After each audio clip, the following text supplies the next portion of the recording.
ఏ పేరిట ఎవరికి అన్యాయం జరగదు. ఒక్క సెంటు భూమి కూడా నిషేధ జాబితాలో చేర్చలేదు రెవెన్యూ శాఖ మంత్రి.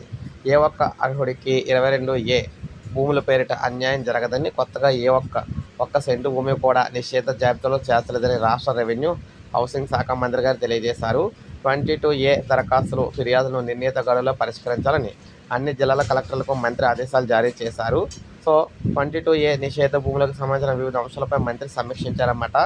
అర్హులైన వారి హక్కులు కాపాడడం, అదే సమయంలో ప్రభుత్వ భూములను రక్షించడం అనే 2 లక్ష్యాలతో పనిచేస్తున్నాం. రాష్ట్రంలో కాంగ్రెస్ ప్రభుత్వం వచ్చిన తర్వాత ఒక్క సెంటు భూమిని కూడా 22(a) నిషేధ జాబితాలో చేర్చలేదు.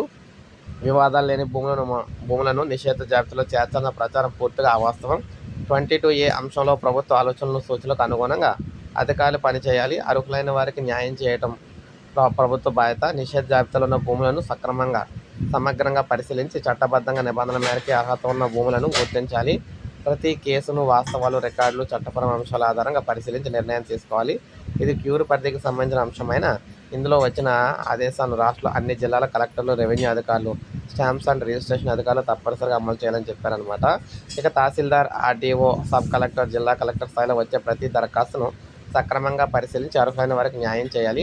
ప్రజావాణిలో ఇప్పటివరకు వచ్చిన దరఖాస్తులపై ప్రత్యేక దృష్టి సారించి వెంటనే విచారణ పూర్తి చేసి 22(a) భూములకు సంబంధించిన వివాదాల పరిష్కారానికి హైకోర్టు నిర్దేశించిన 45 రోజుల గడువులోగా అన్ని ప్రక్రియలను పూర్తి చేసి తుది నిర్ణయం తీసుకోవాలని చెప్పేసి మంత్రి చెప్పారు.